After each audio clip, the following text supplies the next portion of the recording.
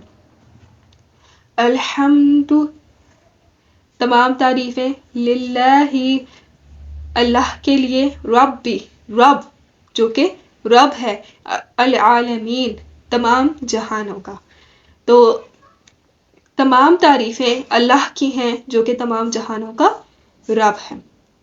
تو الحمدللہ کے کیا معنی ہیں؟ الحمدللہ کی بھی بہت زیادہ فضیلت ہے۔ کیوں ہے کہ الحمدللہ کے معنی ہیں شکر صرف اللہ کا ہے، ٹھیک ہے؟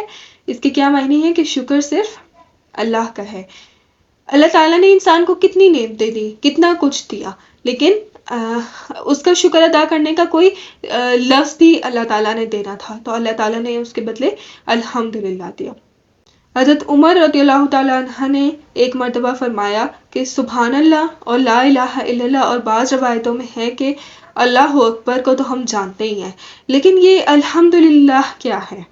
تو حضرت علی رضی اللہ تعالیٰ عنہ نے جواب دیا کہ اس کلمے کو اللہ تعالیٰ نے اپنے لیے پسند فرمایا ہے۔ اس کا کیا انفیکٹ ہمیں ہر سانس میں الحمدللہ کہنا چاہیے، کیونکہ اللہ تعالیٰ نے ہمیں یہ توفیق دی ہے کہ ہم سانس لے رہے ہیں، اللہ تعالیٰ نے ہمیں اس کی عبادت کی توفیق دی ہے، اس کو یاد کرنے کی توفیق دی ہے، تو الحمدللہ الحمدللہ الحمدللہ کہنا کوئی مضاحکہ نہیں ہے اس میں، اور آپ کو کہنا چاہیے، بار بار اللہ تعالیٰ کا شکر ادا کرنا چاہیے۔ ایک مرتبہ اسود بن سری رضی اللہ تعالیٰ عنہ ایک مرتبہ حضور اکرم صلی اللہ علیہ وسلم کی خدمت میں عرض کرتے ہیں کہ میں نے ذات باری تعالیٰ کی حمد میں چند اشعار کہے ہیں، اگر اجازت ہو تو سناؤں؟ تو حضرت محمد صلی اللہ علیہ وسلم نے فرمایا کہ اللہ تعالیٰ کو اپنی حمد بہت پسند ہے۔ ایک حدیث میں ہے کہ رسول اللہ صلی اللہ علیہ وسلم نے فرمایا کہ افضل ترین ذکر لا الہ الا اللہ ہے اور افضل ترین دعا الحمدللہ ہے۔ ابن ماجہ میں ایک حدیث ہے کہ اگر میری امت میں سے کسی کو اللہ تعالیٰ تمام دنیا دے دے اور وہ الحمدللہ کہے تو یہ ساری دنیا سے افضل ترین کلمہ ہوگا۔ کیا مطلب؟ کہ اللہ تعالیٰ کو پوری دنیا، پوری کائنات سے بڑھ کر یہ کلمہ ہے۔ قرطبی علماء کی ایک جماعت نقل کرتے ہیں کہ لا الہ الا اللہ سے بھی الحمدللہ رب العالمین افضل ہے، کیونکہ اس میں توحید اور حمد دونوں ہیں۔ ایک تو توحید یہ ہے کہ شکر صرف اللہ کا، اور حمد کیا ہے؟ جو کہ تمام کائنات کا مالک ہے، یہ اس کی تعریف ہے کہ وہ پوری کائنات کا مالک ہے۔ اس کے بعد ہے رب، الحمدللہ رب العالمین۔ رب کیا ہے؟ رب کہتے ہیں مالک کو۔ اللہ تعالیٰ نے اس آیت میں رب میں اپنا ایک تھوڑا سا ڈراوا رکھا ہے کہ بندہ ڈرے اس چیز سے کہ شکر، تمام تعریفیں، تمام شکر اس ذات کا جو کہ رب ہے. رب کیا؟ سردار ہے. سردار ہے کس کا؟ العالمین، تمام عالمین کا، تمام جہانوں کا. اللہ تعالیٰ نے اس لفظ میں اپنی ایک اکڑ رکھی ہے اور اپنی ایک ڈراوا رکھا ہے اپنے بندوں کے لیے. عالمین، عالمین جمع ہے اور اس کی واحد ہے عالم، لیکن عالم خود بھی واحد نہیں ہے کہ یہ بھی جمع لفظ ہے. اس عالم کا کوئی بھی واحد ہے ہی نہیں. آسمان کی مخلوق، خشکی تری کی مخلوق کو بھی عالم کہا جاتا ہے. اسی طرح ایک ایک زمانے میں، ایک ایک وقت کو بھی، ایک ایک لمحے کو بھی عالم کہا جاتا ہے. ابن عباس نے اس آیت کی تفسیر جب کی تو انہوں نے کہا کہ اس سے مراد کل مخلوق ہے، خواہ وہ آسمان کی ہو، خواہ وہ زمین کی ہو، خواہ وہ زیر زمین ہو، یا خواہ وہ پانی میں ہو، یا اس کو کسی کو کوئی علم ہو یا نہ ہو. یہ اس سے عالم سے مراد تمام کی تمام مخلوق ہے.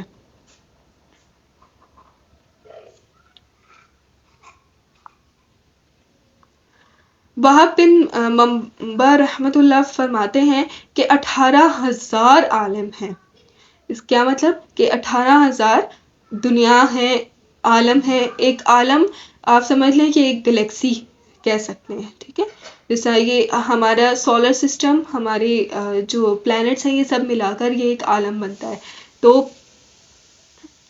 اسی طرح کے انہوں نے کہا کہ وہب بن منبع رحمۃ اللہ نے کہا کہ 18,000 عالم ہیں اور دنیا کی ساری مخلوق ان میں سے ایک عالم ہے. حضرت ابو سعید خدری رضی اللہ تعالی عنہ فرماتے ہیں کہ 40,000 عالم ہیں. ساری دنیا اس میں سے ایک عالم ہے.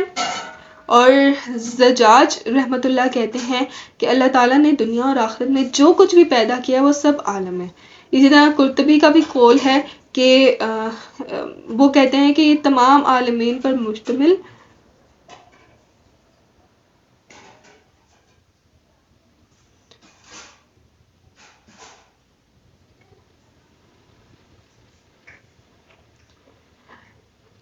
جیسے فرعون کے اس سوال کے جواب میں کہ رب العالمین کون ہے، تو موسیٰ نے کہا کہ زمین و آسمان اور دونوں کے درمیان جو کچھ ہے، جو بھی ہے، زمین، آسمان اور ان کے درمیان، اس سے مراد آسمان سے اوپر کی چیزیں بھی تھی، آسمان سے نیچے کی چیزیں بھی تھی. انہوں نے کہا کہ وہ سب کچھ کس کا ہے؟ ان سب کا رب، مطلب جو بھی آسمان اور زمین کے درمیان ہے ان سب کا رب. تو اس سے کیا پتہ چلتا ہے کہ 18,000 عالم ہیں. اسی طرح 40,000 عالم ہیں.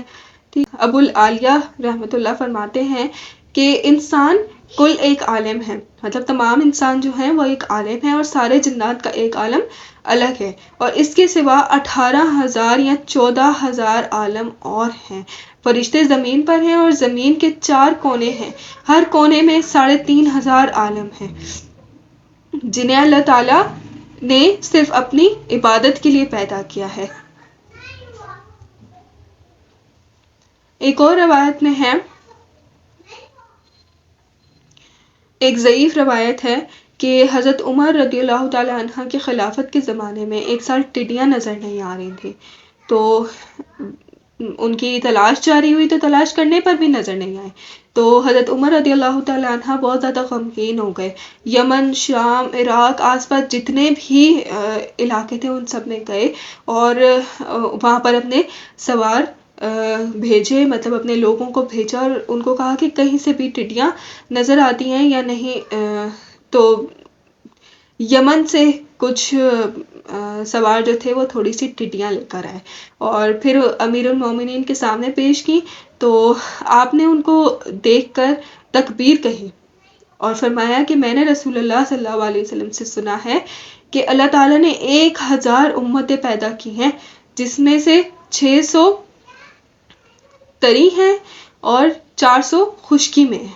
اس کا کیا مطلب ہے؟ امتیں مطلب عالم ان کا کہنے کا مطلب ان کا عالم تھا. کیا مطلب تھا؟ کہ انہوں نے 1000 عالم پیدا کیے ہیں، اور جس میں سے 600 تری میں ہے، مطلب پانی کے اندر ہے، اور 400 خشکی میں ہے. یہ صرف ایک عالم کے اندر جو عالم بسنے ہیں ان کے بارے میں بات ہو رہی ہے. اور سب سے پہلے جو عالم، مطلب جو امت ہلاک ہوگی وہ ٹڈیاں ہوں گی. بس ان کی ہلاکت کے بعد پے در پے اور سب امتیں ہلاک ہو جائیں گی. حضرت عمر نے ان کو مثال دے کر سمجھایا تھا کہ جس طرح ایک تسبیح کا دانہ نکل جاتا ہے اس میں تو باقی کے تمام دانے خود بخود نکلتے رہتے ہیں، اسی طرح سے سب سے پہلے ٹڈیاں اس دنیا سے غائب ہو جائیں گی، اور اس کے بعد تمام عالم جو ہیں وہ پے در پہ ہلاک ہو جائیں گے. اگلی آیت ہے الرحمن الرحیم. الرحمن جو بہت زیادہ مہربان ہو، الرحیم رحم کرنے والا. اللہ تعالیٰ نے پچھلی آیت میں کہا الحمدللہ رب العالمین. رب کے لفظ میں انہوں نے اپنا ایک دعویٰ رکھا کہ میں رب ہوں، پوری کائنات کا رب ہوں. اس کے بعد انہوں نے کیا کہا؟ الرحمن الرحیم، کہ میں بہت زیادہ مہربان ہوں، رحم کرنے والا ہوں. بے شک میں رب ہوں، اس میں کوئی اختلاف یا کوئی بھی شک و شبہ کی بات نہیں ہے. لیکن میں کون ہوں؟ الرحمن ہوں. اللہ تعالیٰ نے اللہ کے بعد رحمان کا نام کیوں رکھا اپنا؟ کیونکہ وہ سب کو بتانا چاہتا تھا کہ میں بہت زیادہ مہربان ہوں، اور پھر رحیم رکھا. الرحمن الرحیم المالک القدوس السلام. اسی طرح الرحیم رحمان کے بعد رکھا کہ میں مہربان بھی ہوں اور رحم بھی کرنے والا ہوں. اللہ تعالیٰ کے تمام ناموں میں سے جو ہم 99 نام ان کے ہم پڑھتے ہیں، اور ویسے تو بہت زیادہ ہیں، ان تمام ناموں میں سے صرف ایک نام ہے جو اللہ تعالیٰ نے اپنے غصے کو ظاہر کرنے کے لیے رکھا ہے، اور وہ کیا ہے؟ جبار. اس کے علاوہ کوئی بھی ایسا نام نہیں ہے جو اللہ تعالیٰ نے اپنے غصے کے لیے یا اپنے عذاب کے لیے رکھا ہو. ٹھیک ہے؟ تو یہاں پر بھی الرحمن الرحیم کہ میں بہت زیادہ مہربان ہوں، رحم کرنے والا ہوں. حضرت ابو ہریرہ سے رضی اللہ تعالیٰ عنہ سے مروی ہے کہ رسول اللہ صلی اللہ علیہ وسلم نے فرمایا کہ اگر ایماندار خدا کے غضب اور غصے سے اور اس کے سخت عذابوں سے پورا واقف ہوتا تو اس کے دل میں جنت کی تما ہٹ جاتی، مطلب اس کی خواہش ہٹ جاتی. اور اگر کافر اللہ تعالیٰ کی نعمتوں اور اس کی رحمتوں کی پوری طرح جان لیتا تو وہ کبھی نا امید نہیں ہوتا. اس کا کیا مطلب ہے؟ کہ اللہ تعالیٰ جتنا عذاب غصے والا ہے اس سے کہیں زیادہ رحم دل ہے. کسی کافر کو بھی اگر پتہ چل جانا کہ اللہ تعالیٰ کتنا رحم دل ہے، کتنا رحمتوں سے بھرا ہوا ہے، تو وہ کبھی بھی نا امید نہیں ہوتا. اگلی آیت ہے مالک یوم الدین. مالک ہے کس کا؟ یوم دین، یوم الدین بدلے کے دن کا، جو روز جزا کا مالک ہے. سب سے پہلے اللہ تعالیٰ نے اپنے رب ہونے کا بتایا، پھر بتایا کہ وہ رحمان ہے، رحیم ہے، پھر کیا بتایا؟ کہ وہ مالک ہے. کس چیز کا؟ یوم الدین، قیامت کے دن کا، اس روز جزا کا جس دن تمام کائنات پھٹ جائے گی، تمام لوگ صرف اللہ کے سامنے حاضر ہوں گے. اچھا، اس آیت میں مالکی پہ تھوڑا غور کیجیے گا. اللہ تعالیٰ نے جب قرآن کو نازل کیا تو وہ 7 فیرتوں میں نازل کیا، مطلب 7 طریقے سے قرآن پاک کو پڑھا جا سکتا ہے. تو کچھ قاری اس کو مالکی پڑھتے ہیں، کچھ اس کو مالکی پڑھتے ہیں، کچھ اس کو مالکی پڑھتے ہیں. مطلب کہ کہیں کبھی میم کو کھینچا جاتا ہے، کبھی لام کو کھینچا جاتا ہے، کبھی کاف کو. تو سب سے بہتر یہ معلوم ہوتا ہے کہ میم کو کھینچا جائے کیونکہ اس کے اوپر کھڑی زبر ہے، اور ہماری زبان کے لحاظ سے جو ہم تجوید کرتے ہیں اس کے حساب سے بھی یہی بہتر معلوم ہوتا ہے، مالک یوم الدین. ٹھیک ہے؟ تو اللہ تعالیٰ نے یہ کیوں نہیں کہا کہ وہ پوری دنیا کا مالک ہے؟ اس صورت میں انہوں نے سیدھا روز جزا کی طرف کیوں نکل گئے؟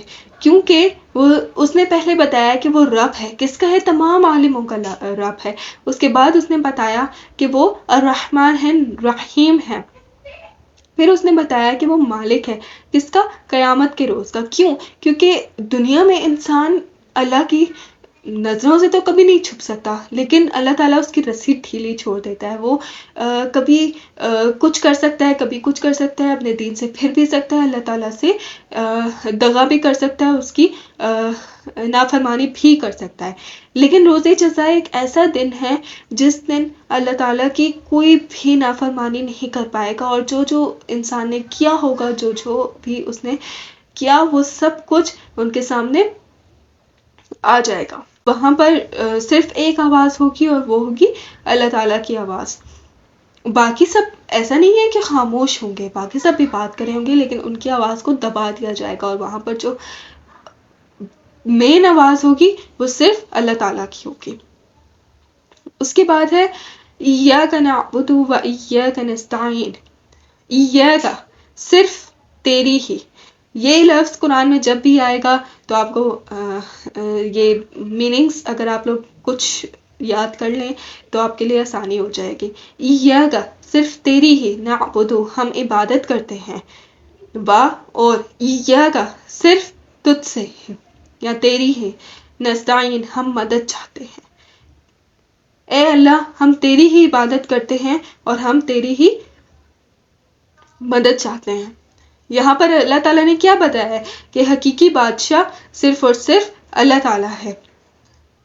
جیسے ایک اور جگہ پر آتا ہے هو اللہ الذی لا الہ الا هو الملک. صحیحین میں حضرت ابو ہریرہ سے مروی ہے کہ رسول اللہ صلی اللہ علیہ وسلم نے فرمایا، بدترین نام اللہ تعالیٰ کے نزدیک اس شخص کا ہے جو اپنے آپ کو شہنشاہ کہلائے، کیونکہ اللہ تعالیٰ کے علاوہ کوئی بھی حقیقی بادشاہ نہیں ہے. اور ایک حدیث میں ہے کہ اللہ تعالیٰ زمین کو قبضے میں لے لے گا اور آسمان اس کے داہنے ہاتھ میں لپٹے ہوئے ہوں گے، اور پھر وہ پوچھے گا کہ کون ہے اب بادشاہ، کون ہے اب، کس کی سلطنت ہے، کون ہے مالک. اور اللہ تعالیٰ وہاں پر پوچھیں گے کہ دنیا کے بادشاہ کہاں ہیں، کہاں گئے ہیں سب دنیا کے بادشاہ. اللہ تعالیٰ نے اپنے رسول حضرت محمد صلی اللہ علیہ وسلم کا نام عبد یعنی غلام، اس آیت میں بھی ہے نا، ایاک نعبد و ایاک نستعین.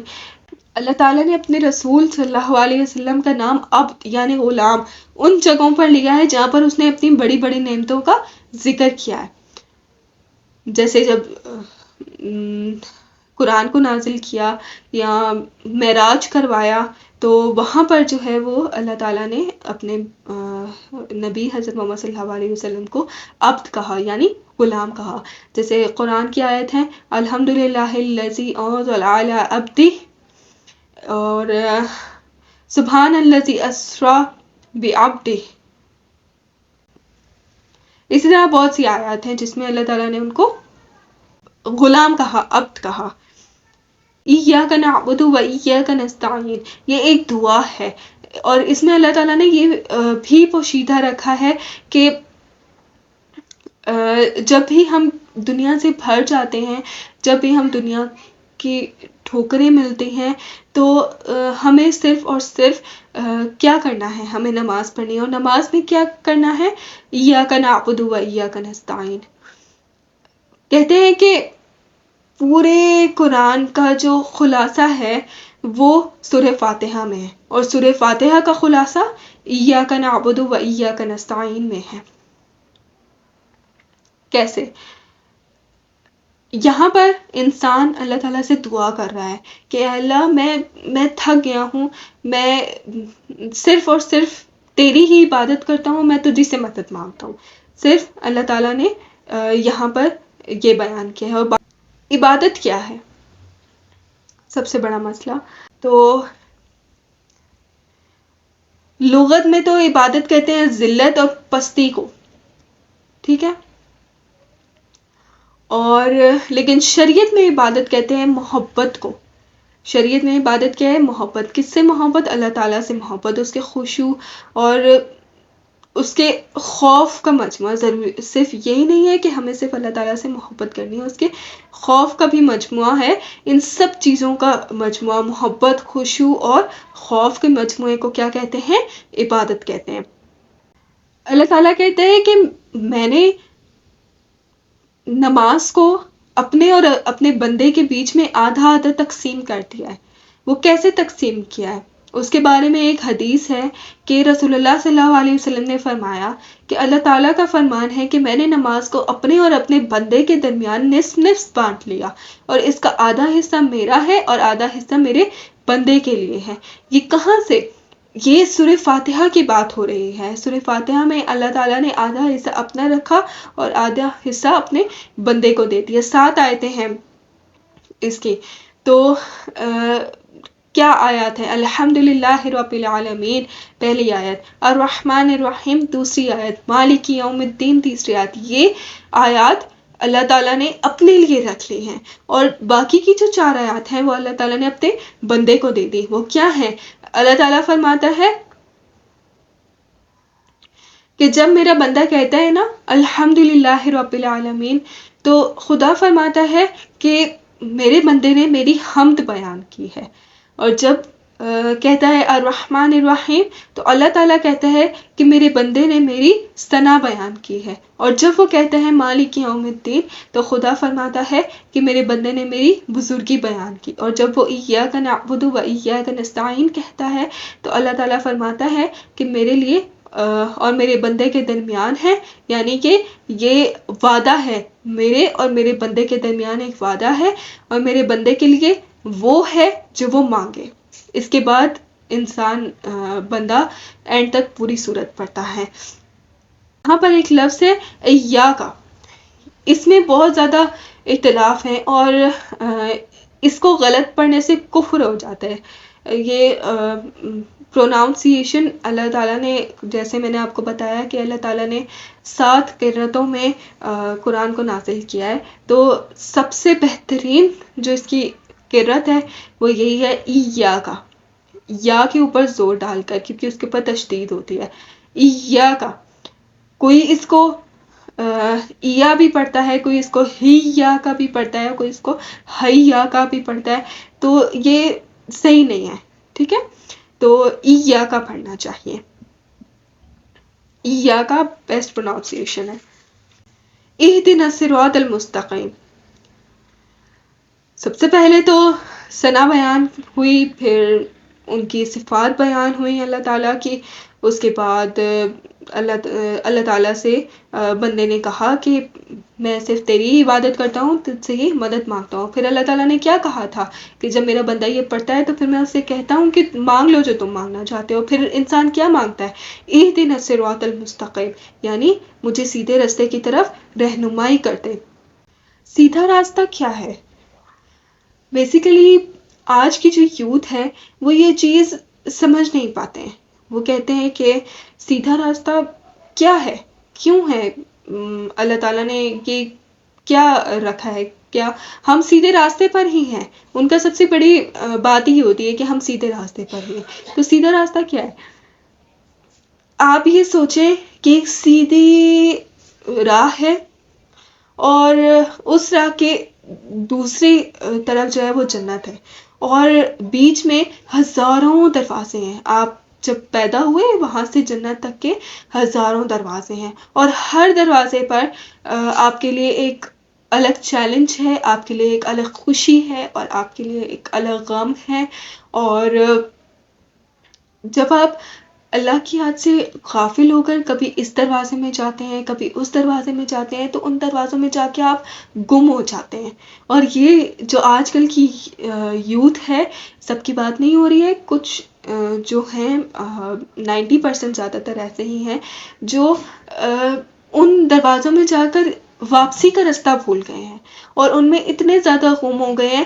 اور اسی وجہ سے اللہ تعالیٰ نے سورہ فاتحہ کو اس آیت کی وجہ سے بھی نماز میں شامل کیا کہ جب انسان بے شک باقی نمازیں نہ پڑھے، لیکن جو بھی مسلمان ہے شرم و شرمی سے ہی جمعہ تو پڑھ ہی لیتا ہے، تو اس میں بھی جب وہ یہ کہے نا اہدنا الصراط المستقیم، تو اللہ تعالیٰ اس کی دعا کو سنے، کیونکہ اللہ تعالیٰ پہلے کہہ چکا ہے کہ میں تمہیں وہ سب دوں گا جو تم مانگتے ہو، طلب کرو.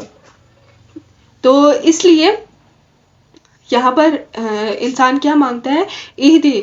اہدنا، ہمیں راستہ دکھا. کس کا؟ صراط مستقیم، جو کہ سیدھا ہو، ہمیں سیدھے راستے کی طرف ہدایت فرما. اگر آپ لوگ میننگس لکھنا چاہیں تو ساتھ ساتھ لکھ سکتے ہیں، ٹھیک ہے. جیسے اللہ تعالیٰ نے پیچھے کہا تھا کہ تم مانگو میں تمہیں دوں گا، تو یہ ایک سوال ہوتا ہے کہ جیسے ایک سائل دروازے پر آتا ہے، آپ اسے کہتے ہیں مانگ جو میں تمہیں دوں گا، یا جو بھی وہ مانگتا ہے آپ اس کو دے دیتے ہیں، تو یہ بھی ایک سوال ہوتا ہے. تو اسی طرح حضرت موسیٰ علیہ الصلوۃ والسلام نے بھی اسی طرح کی ایک دعا کی تھی، جیسے ہمارے لیے یہ دعا ہے اہدنا الصراط المستقیم. اسی طرح حضرت موسیٰ کی دعا تھی ربی انی لما انزلت الی من خیر فقیر، اے پروردگار جو بھلائیاں تو میری طرف نازل فرمائے میں اس کا محتاج ہوں. اسی طرح حضرت یونس علیہ الصلوۃ والسلام جب مچھلی کے پیٹ میں تھے تو انہوں نے بھی یہ دعا کی تھی لا الہ الا انت سبحانک انی کنت من الظالمین، خدایا تیرے سوا کوئی معبود نہیں، تو پاک ہے میں ظالموں میں سے ہوں. اسی طرح بہت سے انبیاء ہیں جنہوں نے سوال کیا لیکن خاموشی میں کیا. جیسے جب حضرت یوسف علیہ السلام اپنے بابا سے دور ہو گئے، حضرت یعقوب علیہ السلام سے دور ہو گئے، تو انہوں نے بھی خاموشی میں اللہ تعالیٰ سے دعائیں کی، اور ان کی دعاؤں کو بھی اللہ تعالیٰ نے سنا. بے شک وہ چپ تھی، کسی نے سنی نہیں، کسی نے نہیں سنی، ان کے دل میں تھی، لیکن اللہ تعالیٰ نے ان کو سنا. اسی طرح سے اگر ہمیں یہ نہیں کہا گیا ہے کہ ہم چیخ چیخ کر بولیں اہدنا الصراط المستقیم، ہم صرف اپنے دل میں یہ امید رکھ لینا کہ اللہ تعالیٰ ہمیں سیدھی راہ دکھائے گا، تو اللہ تعالیٰ دکھائے گا. یہ ہدایت ہے. لوگ آج کل کہتے ہیں کہ ہدایت کیسے حاصل ہوتی ہے، ہدایت کیا ہے؟ تو بیسیکلی ہدایت یہی ہے، ایک سیدھا راستہ. جب یہ آیت نازل ہوئی تو جبرائیل علیہ السلام نے کہا کہ اے محمد صلی اللہ علیہ وسلم کہیے اہدنا الصراط المستقیم، یعنی ہمیں ہدایت والے راستے کا الہام کر.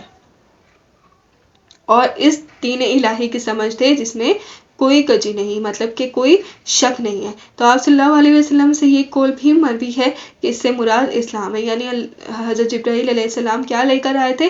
اسلام لے کر آئے تھے. اور اس آیت کے ذریعے سے انہوں نے سب اپنے نبی حضرت محمد صلی اللہ علیہ وسلم تک جب یہ آیت پہنچائی تو ان کو کہا کہ آپ یہ پڑھیے اور دعا کیجیے کس چیز کی ہدایت کی. تو آپ یہ سوچیں کہ کبھی کسی نبی کو بھی ہدایت کی دعا کی ضرورت ہو سکتی ہے؟ سب سے زیادہ ہدایت پر فائز ثابت قدم تو نبی ہی ہوتے ہیں، لیکن اللہ تعالیٰ نے ان کو بھی یہ آیت پڑھائی اور ان کو کہا، حضرت جبرائیل علیہ السلام نے بھی ان کو کہا کہ اہدنا الصراط المستقیم کہیے، کہ اس دین الہی کی طرف اللہ تعالیٰ ہمیں مائل کرے، اس کی سمجھ دے جو کہ ہر شک و شبہ سے پاک ہے. اہدنا الصراط المستقیم، راستہ دکھا.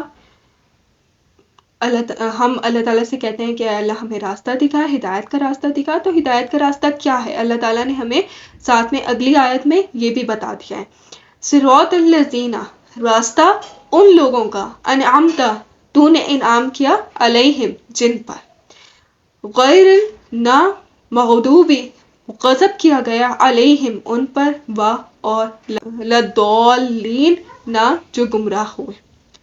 تو ٹرانسلیشن لکھنا چاہتے ہیں تو صراط الذین انعمت علیہم، راستہ ان لوگوں کا جن پر تو نے انعام کیا، غیر المغضوبی نہ کہ ان لوگوں کا جن پر تو نے غضب کیا، ولضالین اور نہ ان کا جو کہ راستے سے بھٹکے ہوئے ہیں.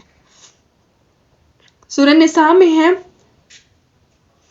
وَمَن يُطِعِ اللَّهَ وَرَسُولَهُ فَأُولَٰئِكَ مَعَ الَّذِينَ أَنْعَمَ اللَّهُ عَلَيْهِمْ، یعنی خدا اور اس کے رسول کے کہے ہوئے عمل کرنے والوں کے والے ان کے ساتھ ہوں گے جن پر خدا کا انعام ہے، جو نبی اور صدیق اور شہید اور صالح لوگ ہیں، یہ بہترین ساتھی اور اچھے رفیق ہیں. اس کا کیا مطلب ہے کہ سورہ نساء میں اللہ تعالیٰ نے بتایا ہے کہ وہ لوگ کون ہیں جو کہ اللہ تعالیٰ اور اس کے رسول پر کی اطاعت کرتے ہیں، تو وہ کس کے ساتھ ہوں گے؟ وہ انبیاء کے ساتھ ہوں گے، وہ شہداء کے ساتھ ہوں گے. کب؟ مرنے کے بعد جنت میں، وہ ایسے نیک لوگوں کے ساتھ ہوں گے. یہاں پر ایک غیری کا لفظ ہے، اور یہاں پر میں ایک چھوٹی سی تجوید کے متعلق ایک بات بتانا چاہوں گی جو بہت کم لوگ جانتے ہیں. وہ یہ ہے کہ غیری میں نا را کے نیچے زیر ہے، تو را کے نیچے جب بھی زیر ہوگی تو را باریک پڑھی جاتی ہے، یہ غیر ریل نہیں ہوگا، غیر ریل ہے، اس کو میٹھا پڑھا جاتا ہے، ٹھیک ہے. اور جب اس کے اوپر پیش یا زبر ہو تو اس کو موٹا پڑھا جاتا ہے. یہ را کی فطرت ہے، یہ باریک بھی پڑھی جاتی ہے اور موٹی بھی پڑھی جاتی ہے. پہلے تو ہم نے ذکر کر لیا کہ انعام والے لوگ کون ہیں، انبیاء ہیں، شہداء ہیں، صالحین ہیں، جو نیک لوگ ہیں وہ انعام والے ہیں. تو پھر غضب والے لوگ کون ہیں؟ کون ہیں غضب والے لوگ؟ یہ وہ لوگ ہیں جو جن پر اللہ تعالیٰ اپنا غصہ ڈھائے گا. کس چیز کا؟ جو بھٹکے ہوئے تھے، اللہ تعالیٰ نے ان کو اپنی طرف بلایا. لوگ جب قیامت میں اللہ تعالیٰ کے پاس جائیں گے تو اللہ تعالیٰ ان سے پوچھیں گے کہ کیا تمہارے پاس کوئی نبی نہیں آیا تھا، کیا تمہارے پاس کوئی میرا پیغام نہیں پہنچا تھا؟ اور ایسا ممکن ہی نہیں ہے کہ اللہ تعالیٰ نے کسی قوم میں یا کسی جگہ پر انبیاء نہ بھیجے ہوں. اللہ تعالیٰ نے ہر جگہ انبیاء بھیجے. آدم علیہ السلام سے حضرت محمد صلی اللہ علیہ وسلم تک تمام انبیاء ہر قوم میں آئے. اور اللہ تعالیٰ ان سب سے پوچھے گا کہ کیا میں نے تمہیں انبیاء نہیں بھیجے تھے، کیا میں نے تمہیں اپنی کتابیں نہیں دی تھی؟ تو وہ لوگ ہوں گے جن پر اللہ تعالیٰ غضبناک ہوگا، ان پر اپنا غضب ڈھائے گا. اور یہ وہ لوگ ہوں گے جو ذلیل و پست ہو کر رہ جائیں گے، اور ان کے نامہ اعمال ان کے بائیں ہاتھ میں دیے جائیں گے، اور ان کو گھسیٹتے ہوئے جہنم کی طرف لے کر جایا جا رہا ہوگا، اور ان کی چیخ و پکار ہوگی، اور جنتی ان کو دیکھ کر ٹینشن میں ہوں گے، پریشان ہوں گے کہ اور شکر کر رہے ہوں گے کہ وہ جنت میں ہیں. سورہ بقرہ کی ایک آیت ہے جو کہ بنی اسرائیل سے اللہ تعالیٰ نے خطاب کرتے ہوئے فرمایا ہے، بئس ما اشتروا بہ. اس آیت میں ہے کہ ان پر غضب نازل ہوا. بئس ما اشتروا بہ یعنی ان پر غضب نازل ہوا، کیونکہ بنی اسرائیل جو ہے وہ اللہ تعالیٰ کی بہت زیادہ لاڈلی قوم تھی، لیکن انہوں نے اللہ تعالیٰ کے لاڈ کا بہت زیادہ فائدہ اٹھایا تھا، اور اللہ تعالیٰ نے ان کو بہت زیادہ غضب دیا، ان پر بہت زیادہ غصہ ہوئے. پھر سورہ مائدہ میں بھی ہے، قل هل انبئکم بشر، ان پر غضب خدا بندی نازل ہوا. یہ بھی بنی اسرائیل کے بارے میں ہے کہ ان پر بہت زیادہ غضب ہوا. اللہ تعالیٰ نے 10 انبیاء کے بجائے صرف 10 انبیاء کو چھوڑ کر اللہ تعالیٰ نے تمام کے تمام انبیاء 1,24,000 انبیاء دنیا میں آئے ہیں، ان میں سے صرف 10 کے علاوہ تمام انبیاء جو ہیں وہ بنی اسرائیل کے لیے آئے تھے، کیونکہ ایک تو ان کی بہت زیادہ مقدار تھی، اور دوسرا یہ ہے کہ یہ بہت زیادہ پریشان کر دینے والی قوم تھی، اور بہت زیادہ انہوں نے انبیاء کو بھی ستایا، اور بہت زیادہ ٹینشنیں بھی تھی ان کو. تو اللہ تعالیٰ نے ان کے لیے ہی فرمایا ہے کہ میں ان پر یہ مغضوب قوم ہے، یہ وہ ہے جن پر غضب ڈھایا گیا. اور سورہ فاتحہ میں بھی ہم یہی دعا کرتے ہیں کہ ہم ان لوگوں جیسے نہ ہوں جن پر اللہ تعالیٰ نے غضب ڈھایا. غضب بھی کیا غضب تھے، عذاب پر عذاب آئے، آندھیاں چلی، پتھر برسائے گئے، کیا کچھ نہیں ہوا. لیکن اسی وجہ سے انہی واقعات کو پیش نظر رکھتے ہوئے اس لیے اللہ تعالیٰ نے ان واقعات کو قرآن میں بیان کیا ہے ہمارے لیے، کیونکہ عقل والوں کے لیے نشانی ہے قرآن کی ایک ایک آیت. اس لیے اللہ تعالیٰ نے قرآن کی شروع میں ہی سورہ فاتحہ کو لکھ دیا، کیونکہ یہ پورے قرآن کا نچوڑ ہے، اس میں ہر ایک چیز، ہر ایک واقعہ ہے. اسی طرح غضب جن پر ڈھائے گئے وہ سارے واقعات اس میں آ جاتے ہیں، جن لوگوں پر غضب ڈھائے گئے، وہ ہم انشاءاللہ ساتھ ساتھ پڑھتے جائیں گے. تو سورہ فاتحہ تک تو الحمدللہ کمپلیٹ ہو گیا ہے. جو بھی اگر آپ لوگوں کے سوالات ہوں تو آپ لوگ مجھ سے پوچھ سکتی ہیں. اور ایک آخری جو ہمارا مسئلہ رہ گیا ہے وہ یہ ہے کہ سورہ فاتحہ کو ختم کر کے جب ہم اس کو مکمل کر لیتے ہیں تو آمین کہنا چاہیے یا نہیں. تو یہ مستحب ہے. ویسے تو آمین کہا گیا ہے جو ہمارے امام تھے، انبیاء تھے، صحابہ تھے، وہ آمین کہا کرتے تھے، اور ہمیں بھی کہنا چاہیے۔ حضرت ابو ہریرہ رضی اللہ تعالیٰ عنہ سے روایت ہے کہ رسول اللہ صلی اللہ علیہ وسلم نے فرمایا، جب امام آمین کہے تو تم بھی آمین کہو۔ جس کی آمین فرشتوں کے ساتھ مل جائے، یعنی جب نماز پڑھ رہے ہوتے ہیں تو فرشتے بھی وہاں پر موجود ہوتے ہیں، اور اس کے بعد جب یہ سورت پڑھی جاتی ہے تو پھر فرشتے بھی آمین کہتے ہیں، اور رسول اللہ صلی اللہ علیہ وسلم نے فرمایا کہ جس کی آمین فرشتوں کی آمین کے ساتھ مل جائے نا، اس کے تمام سابقہ گناہ معاف ہو جاتے ہیں۔ آمین نہیں کہتے ان کے ساتھ کیا ہے؟ آمین نہ کہنے والوں کی مثال ایسی ہے جیسے ایک شخص نے اپنی قوم کے ساتھ مل کر غزوہ کیا، یعنی کہ جنگ لڑی، اور غالب بھی آئے، اور مال غنیمت بھی ان کے ہاتھ لگا، اور اس کے بعد جو ہے وہ اب قرعہ ڈال کر حصہ لینے لگے تو اس شخص کا نام قرعہ میں نکلا ہی نہیں، اور کوئی حصہ نہ ملے، وہ کہے یہ کیوں؟ تو جواب ملے کہ تیرے آمین نہ کہنے کی وجہ سے۔ ہمارا پہلا لیکچر آج کمپلیٹ ہو گیا ہے، تو ہم لوگ مخصوص سورہ سے شروع کریں گے، ٹھیک ہے؟ جیسے ہم نے آج سورہ فاتحہ پڑھی ہے، کیونکہ یہ قرآن کا خلاصہ ہے، ہمیں یہ سب سے پہلے ہی پڑھنی تھی، تو اب ہم انشاءاللہ کل نیکسٹ پڑھیں گے، لیکن ابھی ہم سورہ بقرہ نہیں پڑھیں گے، ٹھیک ہے؟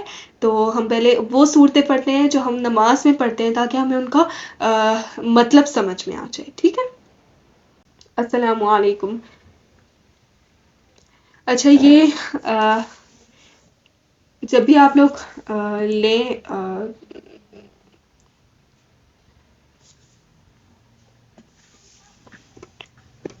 اچھا، یہ جب بھی آپ لوگ، اگر آپ لوگ چاہتے ہیں کہ جب بھی آپ لوگ یہ تفسیر کی کلاسز لے رہے ہیں اور آپ کے پاس یہ سرمایہ